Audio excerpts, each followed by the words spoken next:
नमस्कार, मैं श्वेता और आप देख रहे हैं न्यूज फॉर नेशन।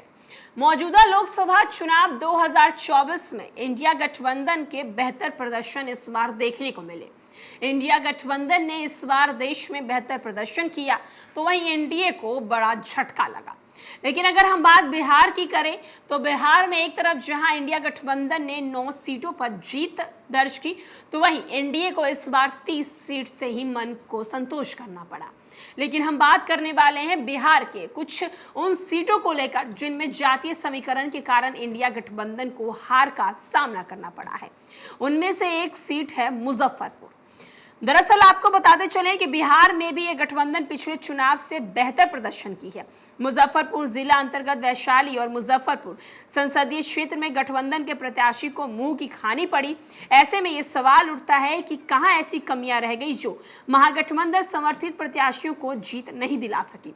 जहां तक चुनावी रणनीति की बात करें तो मुजफ्फरपुर संसदीय क्षेत्र में भाजपा छोड़कर चुनाव पूर्व शामिल हुए सांसद अजय निषाद को संबल तो मिला, लेकिन उन्हें टिकट इतने विलंब में मिला कि कार्यकर्ताओं में सवाल खड़ा होने लगा। एक और भाजपा से टिकट कट जाने के कारण सांसद अजय निषाद लोगों के निशाने पर थे, क्योंकि 10 वर्षों के कार्यकाल में उपलब्धियां उनमें कुछ नहीं थी। आरोप प्रत्यारोप में लंबी फहरिस्त थी। बावजूद इसके कांग्रेस के मुजफ्फरपुर संसदीय क्षेत्र से लोकसभा प्रत्याशी बनने की होड़ में शामिल अगर विधायक विजेंद्र चौधरी का पत्ता खोलने की जगह अजय निषाद को सिंबल देने का काम किया। इससे निश्चित हो गया कि लोग जो है वो अवसरवादित मान और मूलभूत समस्याओं से जूझ रहे हैं। मुजफ्फरपुर संसदीय क्षेत्र की जनता ने अजय निषाद को सबक सिखाने का फैसला देते हुए मतदान के जो रूप में परिणाम जो है वो अब सबके सामने है।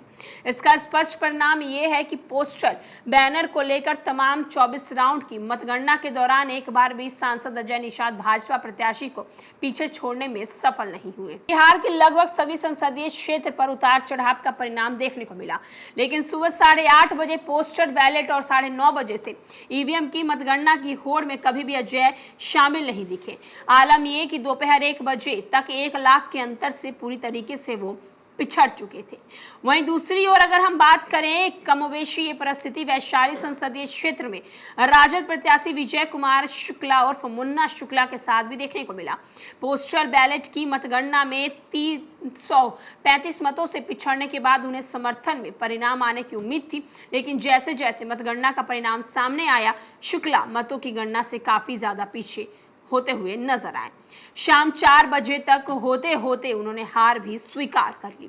पूर्व उप मुख्यमंत्री और नेता प्रतिपक्ष तेजस्वी यादव ने अपने घटक दलों के मुखिया मुकेश सहनी के साथ धुआंधार प्रचार प्रसार किया, लेकिन कहीं ना कहीं ऐसा लगता है कि पीएम नरेंद्र मोदी की सभा के आगे उनकी तमाम कवायद जो है वो धरी रह गई। अगर हम बात इंडिया गठबंधन की करें तो इंडिया गठबंधन में कांग्रेस पार्टी को 9 सीट बिहार में मिली और बिहार में 9 में से 3 सीट पर कांग्रेस ने जीत भी दर्ज की है। लेकिन अगर इंडिया गठबंधन की बात करें तो इंडिया गठबंधन ने इस बार बिहार में अच्छे प्रदर्शन किए हैं। 9 सीट पर उन्होंने जीत दर्ज भी की है, लेकिन सवाल ये उठता है कि जिन सीटों पर इंडिया गठबंधन जीत दर्ज कर सकती थी उन सीटों पर आखिर उससे कौन सी बड़ी चूक हो गई। फिलहाल के लिए इस अपडेट में इतना है।